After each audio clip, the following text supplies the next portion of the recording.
Hi, Ward 3. I'm your city councilor, Quaverly Rothenberg, and I live on Graves Avenue in one of those old brick row houses with my 3 little kids who go to Bridge Street School and my partner whose family has Polish roots here in Old Hamp. I came to join City Council because I really like to connect the community with resources.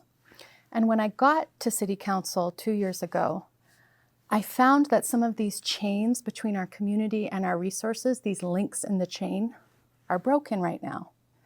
And so I've been working really hard to try to fix those. And right now I need your help as voters so that we can get to work in the next term with a council that has at least 6 councilors who want to do this work, and hopefully a mayor who wants to do this work as well. So let me talk about what some of these chains look like. The most important one is the one between you and your representatives. I'm your representative, right? And so it's my job to show up at the table and voice your concerns and your needs. And then it's also my job to do a lot of research to understand what our resources are and what we can do for you.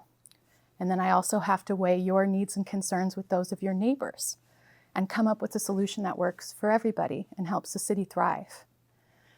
And so in a city, we really look at our budget, right? We look at all the revenue that we bring in from tourists who come to visit, from your property taxes, from fees that you pay, from the federal government, which is just a small part, and from the state.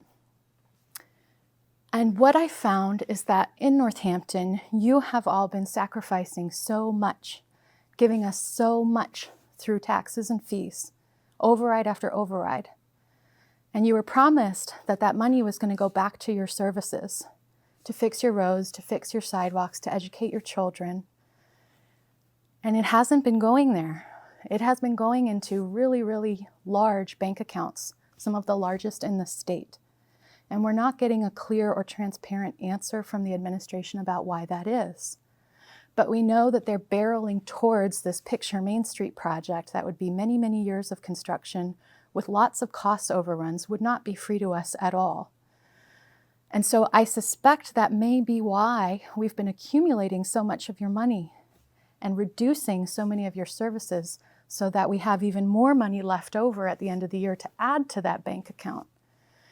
And we really need to stop doing this, okay? Because the people of Northampton are struggling right now.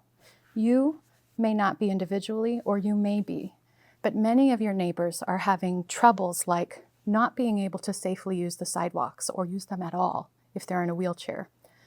Having to have expensive car repairs because they're running into poorly thought out curbs or unrepaired potholes. And the children at our schools are not even having their civil rights being respected in terms of their right to access education.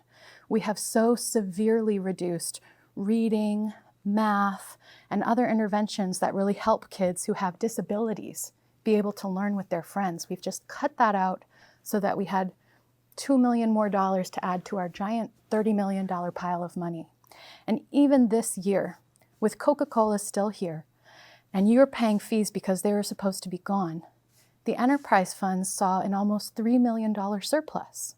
And the city looks like it's poised to have over a $10 million surplus. Last year, it had almost a $12 million surplus. So we see this fundamental disconnect between the community and its resources. And the reason this is allowed to persist is because there are too many city councilors who don't come up to the table and say, my constituents are not okay with this. My constituents have needs that are not being met. My constituents did not give you this money to just stock away somewhere. We need this money to be able to run our community and take care of our community and keep each other safe. And so I have been probably one of the most, if not the most outspoken city councilor to say these things to our mayor, to my colleagues.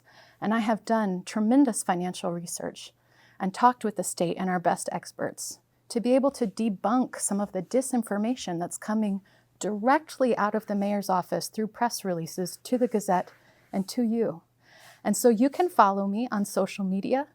You can find me on Facebook or Instagram, and I will help you understand where we are and which of the candidates are ones who will join me to get you your city and your democracy back.